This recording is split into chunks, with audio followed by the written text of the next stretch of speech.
Alors là, on va surfer alors sur cette fameuse loi sur le burkini. On a beaucoup parlé en France, en Belgique on est moins concerné, mais on s'intéresse toujours à ce qui se passe en France. Alors est-ce qu'il faut une loi sur le burkini en Belgique? Ma réponse à moi, elle est claire, c'est non. Pourquoi est-ce que c'est non? Premièrement parce que, franchement, l'important, en tout cas la symbolique dans ce dossier, c'est l'émancipation de la femme et le respect de la femme. Alors, je vais faire court, mais le burkini est vraiment une question d'émancipation de la femme. Mais le bikini a-t-il vraiment été une question d'émancipation de la femme aussi? Donc quand on parle de l'émancipation de la femme, est-ce que ça passe par son vêtement? Et alors là, je voudrais aussi qu'on se pose la question de l'ultra-sexualisation des jeunes enfants et de certains qui viennent avec des propositions de Miss pour des petites filles. Et donc, la question d'émancipation de la femme, elle passe par quoi? Elle passe par des associations de femmes. Elle passe par l'éducation permanente. Elle passe par l'égalité de traitement. Elle passe par le droit à faire ce qu'elle a envie de faire. Mais pas par l'interdiction. Mais pas par l'interdiction. Et donc, s'il vous plaît, et un autre problème, vite, Oui. c'est que la question du burkini en France montre aussi les dérives d'un État qui, à un moment donné, ne sait plus comment il s'appelle parce qu'il a mis la laïcité au rang de religion d'État. Et là, il y a aussi des questions à se poser. En Belgique, ce n'est pas le cas. En Belgique, ce n'est pas le cas. Et c'est très bien comme ça. Bonjour et bienvenue à l'interview. Aujourd'hui, je reçois Alain Destex. Bonjour. Bonjour, député régional et maire. Tout d'abord, quelques questions d'actualité. Hier, je recevais pour la rentrée Alda Gréoli et je lui ai posé la question d'actualité sur le burkini. Et elle a fait une comparaison entre burkini et bikini en disant que ces deux éléments n'étaient peut-être pas nécessairement émancipateurs dans le cas des femmes. Alors pour vous, d'abord par rapport à ça, une réaction par rapport à la réaction, est-ce que vous mettriez sur le même plan Je trouve ça délirant qu'une ministre pense que le bikini n'est pas émancipateur. Alors, c'est pas qu'il faut promouvoir le bikini. Enfin, si des femmes décident de porter le bikini, c'est le choix qu'elles font d'être bien dans leur corps. En revanche... sur le burkini maintenant. Le burkini, est-ce qu'il faut légiférer? C'est une affirmation politico-religieuse. C'est quelque chose qui n'existait pas avant. Ça veut dire...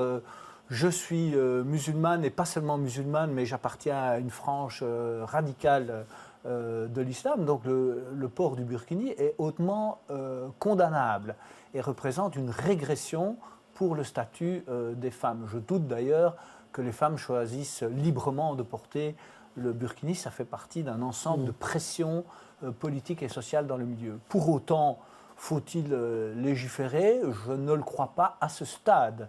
Il faut laisser les bourgmestres décider au cas par cas.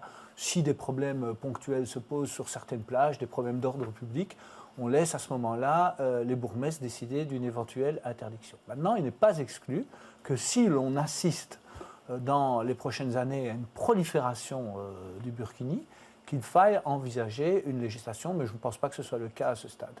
Alors, à l'inverse, il y a un restaurateur français qui a refusé 2 clientes voilées. Oui, ça on ne peut pas, évidemment. C'est du racisme, ça? Oui, c'est du racisme, je ne sais pas, mais en tout cas, c'est de la discrimination et c'est inacceptable, bien entendu. Il ne faut pas laisser passer cela? Non, il ne faut pas laisser passer ça. Donc, bien entendu, donc moi, par exemple, je suis pour l'interdiction du voile dans l'enseignement secondaire. Donc, la position du MR, c'est l'interdiction du voile et de tout signe religieux dans les écoles et dans les administrations. Maintenant, je pense honnêtement qu'il faudrait aussi ouvrir le débat dans les entreprises et peut-être à l'université. Vous voyez qu'un certain nombre de candidats en France, à la primaire en France, et certaines personnes de gauche aussi, comme Manuel Valls, proposent de l'interdire à l'université en France. Je pense qu'on pourrait ouvrir ce débat également en Belgique, de même que dans les entreprises. Donc pour moi, c'est très clair que si une entreprise a dans son règlement d'ordre intérieur qu'il est interdit de porter un signe religieux, l'employeur doit pouvoir l'interdire. Et je regrette à cet égard très fortement que chez Actiris, le port du voile soit désormais autorisé. Et je pense que c'est une fantastique régression et que dans le secteur public, le port du voile doit être interdit pour tous les agents.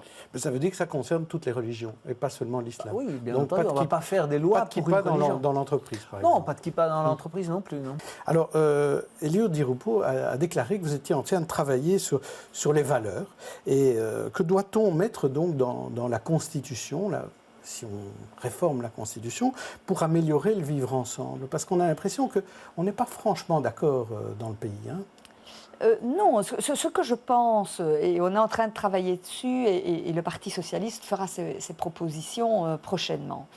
Au niveau de la Constitution, ce que l'on doit rappeler, c'est que tous les hommes et les femmes dans ce pays doivent être respectés, quelle que soit leurs convictions. On est dans un pays qui soutient la liberté d'expression, la liberté de conscience, l'égalité entre les hommes et les femmes, le respect mutuel. L'État doit être à même d'imposer cela. Il doit pour cela être impartial. Et donc il faut en même temps permettre la diversité dans notre pays. C'est pour cela que sur le thème du burkini, j'ai trouvé fou qu'on veuille interdire le burkini sur nos plages. Il faut admettre évidemment dans notre espace public la diversité des convictions, des expressions, y compris des tenues vestimentaires.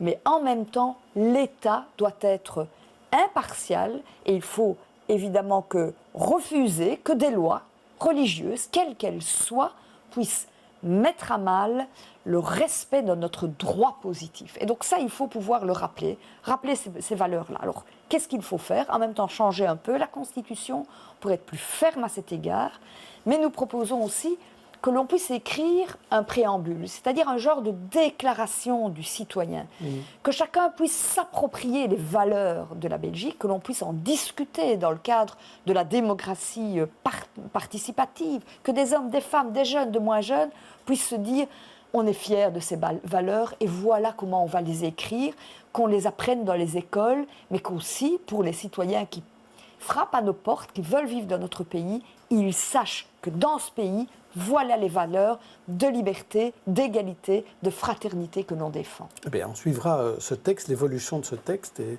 on le lira tous ensemble pour voir si on y adhère. Merci en tout cas Laurette Ankelings d'être venue aujourd'hui. Alors tout le monde politique a l'air d'accord sur le fait qu'il ne faut pas légiférer sur le burkini, mais par contre en matière de voile, on se rend compte qu'il y a pour le supérieur, pour la promotion sociale, il y a quand même des velléités d'interdire le voile. Est-ce que vous avez une position là-dessus? Alors, j'ai siégé en commission d'enseignement supérieur sous la précédente législature et j'avais eu le débat avec le ministre Marcourt qui est toujours en charge. Et c'est vrai qu'on est assez étonné de voir que des institutions, à titre individuel, prennent des dispositions d'interdiction alors que ce n'est pas à leur niveau que ça doit se passer. Il faut une législation qui leur permettrait d'intégrer ces interdictions. Aujourd'hui, il n'y a aucune base légale qui permettent aux écoles supérieures, aux écoles de promotion sociale ou aux universités d'interdire le voile dans leur enceinte. J'avais eu cet échange avec le ministre Marcourt. C'est ce qu'il avait reconnu. Il avait dit qu'il faudrait un débat au Parlement pour, en effet, le cas échéant, légiférer dans un sens ou dans l'autre. Mais en tout cas, il faudrait un débat politique. Et il n'a jamais eu lieu. Et donc, au jour d'aujourd'hui, il n'y a aucune base légale qui permet aux écoles d'inscrire dans le règlement d'ordre intérieur cette interdiction. Donc pour la promotion sociale, la ministre envisage une circulaire, mais donc il faudra un débat pour vous. Il faut un débat, oui, c'est ce qu'on avait conclu sous la présente législature. Alors, notre invité, Joëlle Maison, bonjour. Bonjour. Député au Parlement de la Fédération Wallonie-Bruxelles. Rentrée, donc on va en parler. D'abord, une petite question. Le débat de l'été qui vous a énervé, c'est quoi? Le burkini. Comme beaucoup de personnes, je pense, mais parce que quand il y a des enjeux aussi importants que les enjeux que nous rencontrons aujourd'hui, dévier le débat sur le burkini, qui est finalement la face visible, mais non significative d'un débat beaucoup plus important, oui, ça m'a énervée. Autant je suis totalement ferme sur l'obligation de neutralité et de non-influence des fonctionnaires détenteurs de l'autorité publique, des enseignants, etc., autant je pense que sur une plage, eh bien, les gens s'habillent comme ils le veulent. Vous ne comprenez pas que cette tenue crée un malaise chez certaines personnes? Je comprends que ça fasse peur, je comprends que ça crée un malaise, je comprends qu'on n'aime pas. Moi, personnellement, je n'aimerais pas porter un burkini ou me trouver entourée de gens qui portent le burkini sur une plage. Simplement, je pense que c'est totalement idiot, contre-productif, et qu'en l'interdisant ou qu'en essayant de l'interdire, comme on a vu, ça n'a pas fonctionné a posteriori, eh bien, on tend le bâton pour nous faire battre. Alors, vous parliez du voile. On a appris donc ici au 1er septembre qu'il y a une école de promotion sociale à Uccle qui a décidé d'interdire le voile. D'autres écoles de promotion sociale l'interdisent déjà. La ministre dit c'est à chaque établissement à faire son choix, mais ils doivent le justifier. C'est une bonne option, ça ? Non. Ce n'est pas une bonne option, donc je considère que c'est une option qui n'est pas du tout courageuse. Donc à partir du moment où on refile la patate, parce que c'est ça qu'on fait, c'est ça que la ministre fait, elle prétend refiler la patate aux chefs d'établissement et au pouvoir organisateur, je trouve que ce n'est pas une option courageuse. Je trouve que c'est donner au chef d'établissement une responsabilité qu'il n'a pas à prendre. Alors, il faut légiférer alors ? Il faut légiférer, absolument. Moi, j'aurais tendance à établir une distinction entre l'âge de majorité et des élèves plus jeunes, évidemment. Je pense qu'en termes de promotion sociale... c'est souvent des adultes. Hein. C'est souvent des adultes. Quand on parle de l'émancipation de la femme et du débat par rapport au voile, je peux le comprendre, mais je crois que l'émancipation de la femme passe tout d'abord par la scolarisation, l'apprentissage et l'éducation. Alors, dans une école souvent qualifiée d'école de la dernière chance, si on interdit le port du voile, je ne parle pas de la burqa, je ne parle pas d'un vêtement qui occulte complètement le visage. Le voile simple. Mais le voile simple, je pense que c'est priver ces femmes justement du droit et de l'accès à l'éducation, certaines d'entre elles en tout cas, et je pense que ce n'est pas une bonne idée. Donc pour vous, il faut maintenir le port du voile partout ? Oui. Les établissements qui l'interdisent doivent faire marche arrière. Je pense, en tout cas, je pense qu'il faut légiférer au niveau de la communauté française, qu'il ne faut pas donner la responsabilité au chef d'établissement. Et je pense que de manière générale, pour les élèves majeurs, donc au-delà de 18 ans, on doit laisser la liberté de se vêtir comme ils l'entendent. Mais il y a vraiment un sujet qui a pourri l'été de tout le monde. Et tout le monde s'est dit, maintenant il y en a marre, je veux plus qu'on en parle, mais on va quand même en parler ici. C'est le burkini. On n'a entendu parler que de ça. Et lundi, évidemment, j'en ai parlé avec ma première invitée de la saison. C'était la ministre de la Culture, Alda Greoli. Et elle s'est lancée dans une comparaison, vous allez juger vous-même. En tout cas, la symbolique dans ce dossier, c'est l'émancipation de la femme et le respect de la femme. Alors, je vais faire court, mais le burkini est vraiment une question d'émancipation de la femme. Mais le bikini a-t-il vraiment été une question d'émancipation de la femme aussi ? Donc quand on parle de l'émancipation de la femme, est-ce que ça passe par son vêtement ? Et alors là, je voudrais aussi qu'on se pose la question de l'ultra-sexualisation des jeunes enfants et de certains qui viennent avec des propositions de Miss pour des petites filles. Et donc, la question d'émancipation de la femme, elle passe par quoi ? Elle passe par des associations de femmes. Elle passe par l'éducation permanente. Elle passe par l'égalité de traitement. Elle passe par le droit à faire ce qu'elle a envie de faire. Mais pas par l'interdiction. Mais pas par l'interdiction. Et donc, s'il vous plaît, et un autre problème, vite, c'est que la question du burkini en France montre aussi les dérives d'un État qui, à un moment donné, ne sait plus comment il s'appelle parce qu'il a mis la laïcité au rang de religion d'État. Et là, il y a aussi des questions à se poser. En Belgique, ce n'est pas le cas. En Belgique, ce n'est pas le cas. Et c'est très bien comme ça. Alors Sylvie Losberg, vous avez été choquée par cette comparaison burkini-bikini en parlant d'émancipation ? Oui, parce que je pense qu'il y a quand même des éléments qui disparaissent dans ce débat. On ne va pas refaire tout le débat, mais je voudrais quand même pointer 2-3 choses. La première, c'est que, en tant que citoyen, on n'a pas à décider si les personnes ont le droit de s'habiller comme ceci ou comme cela dans l'espace public. C'est l'espace public et donc on a le droit de s'habiller comme on veut. Tant qu'on respecte évidemment le visage découvert, puisque ça c'est une question de sécurité. Sur la question je dirais plutôt féministe, parce qu'au fond, on s'attaque aux femmes, elles ont le droit, si elles vont à la plage avec un burkini, c'est parce que comme ça, elles peuvent y aller en fonction des prescrits religieux. Mais il y a quelque chose qui disparaît là derrière, c'est-à-dire d'où ça vient, cette idée que pour que les femmes aient la liberté d'aller à la plage, elles devraient se couvrir. Donc je ne parle pas des femmes qui vont à la plage avec une longue robe parce qu'elles n'ont pas envie d'avoir le soleil sur leur peau. Et là, derrière, c'est quand même une volonté d'hommes, je pense, et d'une religion masculine. Et on n'interroge jamais ces personnes-là. On n'interroge jamais le prescrit en tant que tel. On n'interroge au fond que ces femmes où on les sanctionne parce qu'elles portent le burkini, où on nous demande est-ce que, en tant que femme, donc Mme Créoli répond avec une comparaison qui est évidemment un peu, qui fait un peu sourire parce que ça n'a pas vraiment de sens en tant que tel. Et alors la dernière chose que je voudrais dire, c'est que au fond c'est un stéréotype sexiste, cette question du burkini, parce que la femme qui est considérée comme un objet sexuel qu'il faudrait cacher, ou dont le corps inciterait à la tentation, c'est un stéréotype sexiste à l'envers. Et si on nous dit mais non, mais c'est pas de ça qu'il s'agit, alors je demande pourquoi on appelle ça un burkini. Ce mot burkini, en fait, nous ramène à burqa. Bon, on aurait pu l'appeler autrement, mais en fait, c'est de là que ça vient, c'est bikini, burqa. Et donc, au niveau sémantique, il y a aussi quelque chose là qui nous piège, je pense, voilà. Et ça nous piège parce que ça nous piège en tant que femme, ça nous piège en tant que démocrate, et je pense qu'il faut aussi surtout penser que c'est une liberté de s'habiller comme ça chez nous, alors que les femmes qui vivent dans des pays où c'est la tradition musulmane, elles ont l'obligation de porter des vêtements qui les couvrent. Et je crois que là, on est vraiment dans un débat qu'il faudrait peut-être déplacer. On va faire réagir nos deux invités politiques. Vous aussi, ça vous a énervé ce débat, Maïna Rosani ? Écoutez, évidemment, on n'a pas l'occasion de faire des vacances sans découvrir, vous l'avez dit, on a pourri nos vacances avec cette polémique, qui n'a pas cessé d'ailleurs. Alors premièrement, ce débat, il a tourné autour d'une discrimination institutionnelle, parce que ce sont des mairies qui, tout d'un coup, ont décidé, après les attentats de Nice, de cibler une communauté particulière et de dire, voilà, on interdit le burkini sous prétexte... Enfin, moi, je n'appellerais pas ça non plus un burkini, parce que... Et je vous rejoins sur le sémantique. Pour moi, c'est un maillot couvrant. C'est un maillot, parce que la matière, c'est clairement un maillot. Et en France, on a dû faire appel à la juridiction la plus importante, au Conseil d'État, pour faire rappeler les règles du droit, de l'état de droit à ces mairies.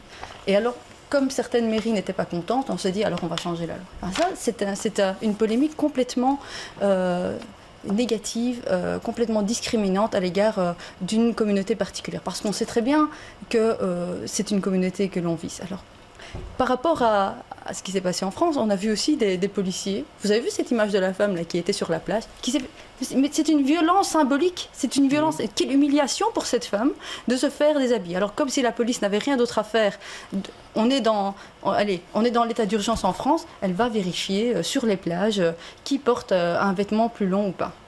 Ça, je trouverais ça scandaleux. Pour moi, la tenue vestimentaire, déjà, ce n'est pas un vêtement religieux. C'est tellement nouveau. En fait, c'est une manière pour certaines femmes d'aller se divertir à la plage, d'entrer se baigner. Est-ce que c'est une volonté des hommes, comme disait Sylvie Lesbian ? Écoutez, non.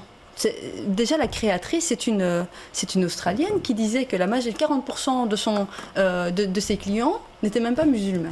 Alors, c'est vrai que le mot, pour moi, cause problème, mais à côté de cela, ce n'est pas la volonté des hommes. Si les femmes ont un jour envie de le porter, mais qu'elles le portent, mais d'autres, si elles n'ont pas envie de le porter, il y a des femmes qui portent un voile, qui décident un jour de ne pas le porter et qui vont en maillot de bain. Maintenant, est-ce qu'il y a une tenue spécifique pour rentrer dans l'eau et pour jouir de l'eau? C'est en fait un compromis pour certaines femmes de pouvoir adapter leur tenue et de se baigner, de prendre plaisir, de s'émanciper. En fait, c'est une liberté fondamentale et les libertés fondamentales ne sont pas négociables. Alors, Fatoumata Sidibé, quel est votre avis? Mon avis. Est-ce que vous aussi, vous avez été énervé? Très énervé. Une polémique qui, dans un contexte post-attentat, un contexte sécuritaire, a attisé beaucoup de tensions, beaucoup de passions et beaucoup de dérives aussi. Et c'est quand même l'espace public. L'espace public est un lieu où chacun peut s'habiller à sa guise, hormis la burqa, qui était interdite pour des motifs de sécurité. Mais j'aimerais dire deux choses. C'est que mal nommer les choses s'ajoutait au malheur du monde, disait Albert Camus. Et de même que le voile n'est pas un bout de tissu comme un autre, le burkini n'est pas un simple vêtement de plage comme un autre. C'est un vêtement qui est la contraction, l'a dit, de burqa et du bikini. C'est un vêtement qui, pour moi, participe à une stratégie d'enfermement des femmes si chère aux fondamentalistes. Et je pense que c'est très important de nommer ces choses-là. Deuxièmement, je pense que, de même que, burkini, évidemment, comme je l'ai dit, il est interdit au nom de quoi? La question, évidemment, risque d'être difficile, mais on l'a vu que toutes les mesures qui ont été prises ont été annulées par le Conseil d'État au motif qu'il n'y a pas de raison de sécurité pour justifier l'interdiction. Mais une chose que j'aimerais préciser, le burkini, à la longue, je pense qu'il menace la paix des dames. Pourquoi? De la même manière que dans certains quartiers, le respect qu'on donne aux femmes est proportionnel au tissu qui les recouvre. Et de même, avec le burkini, la banalisation, on va risquer d'arriver à un prosélytisme, que les filles qui ne le porteront pas seront pointées du doigt, et on va arriver à quoi? À une prolifération. Et je pense que c'est une stratégie qui est bien pensée, qui est celle de grignoter l'espace public par le champ des droits individuels qui, on le sait, ce sont des droits qui sont difficilement remettables en question. Mais nous revenons peut-être pour répondre à ça. Non, tout à fait. Je comprends les gens qui sont heurtés en voyant un maillot couvrant.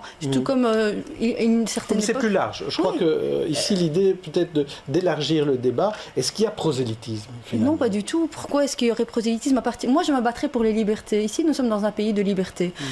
Je suis contre la police des mœurs. Comme en Iran, on devrait être libre de s'habiller librement. Ici, nous devrons être libres de nous habiller librement. On ne peut pas faire de prosélytisme, on ne peut imposer à quelqu'un une certaine domination, une certaine tenue vestimentaire. On ne peut forcer une femme à porter un foulard, tout comme on peut l'obliger à le retirer sous prétexte de dire « Attention, vous êtes dominé, c'est moi, homme blanc, qui vais dire que vous êtes dominé, donc vous devez être libre de votre vêtement. » Et vous êtes dominé, mais vous ne le savez pas. Mais quelle manière paternaliste et postcolonialiste de s'approcher. C'est quand c'est un homme qui le dit, mais quand c'est une femme... Quand c'est une femme, c'est la même chose. C'est la même chose. Pourquoi? Parce que ces femmes n'ont-elles pas l'esprit de réfléchir de ce qui leur convient et ce qui ne leur convient pas? Moi, dans ma famille, dans mon entourage et partout ailleurs, moi j'ai des gens qui décident un jour de porter le foulard, parfois elles décident de l'enlever, parfois elles décident de ne pas l'enlever. Le principe, c'est la liberté de choix, le libre choix. Et je me battrai jusqu'au bout. Si une femme un jour se fait insulter parce qu'elle porte une jupe courte ou un bikini ou un maillot, je me battrai jusqu'au bout pour que cette femme puisse garder la liberté. De la même manière, j'attendrai qu'on respecte le choix. Marcel Sel, on va laisser la parole à un homme. On est blanc, avec des cheveux blancs. Voilà. Donc on est ici, en fait, ce qui s'est passé avec le burkini, c'est deux hystéries qui se font face. Alors une des hystéries, c'est, je vais l'appeler l'hystérie frériste, donc où on essaye petit à petit de rentrer dans la société pour imposer le plus possible, le plus souvent possible, le port du voile. Alors ça énerve beaucoup, par exemple, les commentateurs laïcs marocains, par exemple, ou égyptiens, parce que eux, ils le voient, mais sur l'ensemble de la population. Alors que chez nous, les frères musulmans, enfin si c'est les frères ou les salafistes, cela dit, les salafistes, la burkini, c'est pas leur truc, ils auront beau essayer, ils vont peut-être atteindre 10, 20, 30 femmes sur les plages, et puis c'est tout. Et puis d'un autre côté, on a, et effectivement, dans cette hystérie, il y a aussi, ça arrive, et c'est relativement courant, des femmes qui se promènent dans certains quartiers de Bruxelles, et à qui on dit pourquoi t'as pas le voile, surtout si elles ont un visage de type méditerranéen, ou alors on les traite de tous les noms. Et là, effectivement, c'est à l'intérieur. Je crois que ça, c'est aussi votre rôle, Maïnour, notamment, de sensibiliser à l'intérieur de la communauté. Enfin, je n'aime pas parler de communauté parce qu'il y en a en tant que responsable politique, en tout cas. Et en face, on a l'autre hystérie, l'hystérie qui consiste à mélanger à peu près tout, notamment burkini, ça vient absolument pas de burqa, c'est un jeu de mots qui se fiche un peu de la tête de la burqa, parce que la burqa couvre tout le visage avec des grilles. Le burkini, c'est pas du tout ça. Les femmes qui portent le burqa n'ont même pas le droit d'aller à la plage. Jamais elles pourraient montrer un bout de main ou de pied. Donc, concluez, Marcel, concluez. Non, voilà. Et donc, il y a cette hystérie qui mélange tout, les attentats, les burkinis, les musulmans, le voile, etc., et qui fait qu'on n'a finalement aucune solution à rien, si ce n'est le Conseil d'État qui dit ben oui, c'est autorisé, point. Et là, le débat devrait s'arrêter. Hugo Polliard, est-ce que vous avez un petit mot de conclusion pour ce chapitre? Oui, on a bien entendu les avis de chacun. On va essayer de terminer avant l'été suivant. Oui. Mais c'est vrai que c'est un sujet un petit peu piège à con parce que ça touche à tout. Ça touche à la liberté, ça touche à la religion, à la femme, à la féminité, au corps humain. Et en plus, ça se passe sur une plage. Et donc, fatalement, pour l'été, c'était parfait. Je voudrais juste... J'ai pas d'opinion précise, mais je voudrais juste partager quelques réflexions. Bon, ça a été inventé en Australie. Moi, je connais bien l'Australie parce que ma famille vit, enfin une partie de ma famille vit, et je peux vous dire qu'on n'a pas trop de leçons à leur donner en termes de vivre ensemble. La deuxième chose, c'est qu'à partir du moment où Dolce & Gabbana et Marks & Spencer vendent un produit, pour moi, ça veut dire qu'il y a une demande. Et donc, voilà. Alors, en Belgique, et certainement à Bruxelles, tout ce qui se passe sur une plage, à mon avis, ça dure jamais plus de 2 à 3 semaines par an. Donc, c'est quelque chose qui va vite... Mais en tout cas, pas à Bruxelles. On À part à Bruxelles, l'été prochain. Oui. Non, ce que je voulais dire aussi Oui. pour conclure, c'est que voilà, une expérience personnelle en 2012, je faisais campagne électorale dans un quartier bruxellois et j'ai eu des hommes qui m'ont dit mais toi, tu sais que c'est contraire à la charia, toi tu ne peux pas te présenter, c'est haram le fait que tu te présentes aux élections. Et d'autre part, je me retrouve avec une vision qui me dit mais écoute, toi tu ne peux pas faire de la politique parce que tu portes un voile, tu n'es... Et alors moi je ne suis qui moi? Je suis citoyenne à part entière, une femme qui a envie de s'engager pour sa région. Je voudrais juste... Oui, Gopolia, un dernier mot. Rapidement, parce qu'hier... Ah, pardon. Hier, il y a une expatriée, hein, vous savez qu'il y a une grande population expatriée à Bruxelles, portugaise, qui m'a raconté une histoire d'une grecque, une jeune fille grecque, qui est évidemment de couleur plus foncée que moi, certainement, et avec des cheveux très noirs, et à qui par contre, on l'a plaquée dans la rue un soir, 3 hommes, et ils ont cru qu'elle était d'origine arabo-musulmane, et ils lui ont dit « Pourquoi est-ce que tu ne portes pas le voile ?» Donc, il faut évidemment, c'est dans les deux sens qu'il faut faire attention de quel vivre ensemble on veut. Je comprends que... Il faut arrêter de plaquer les gens. Il faut arrêter de plaquer les gens, voilà, c'est très important. et de les insulter. Plaqué pour un... Il y a une réalité qui est là Oui. sur le terrain qu'on ne peut pas nier non plus. Et je crois qu'il faut être conscient de ça. On a vu le documentaire Sophie Peters. On a vu comment c'est difficile aujourd'hui de se mouvoir en tant que femme dans certains quartiers. Il y a une réalité qui est là. Et donc, il y a un travail à faire. Et de grâce, ne banalisons pas tout et n'importe quoi.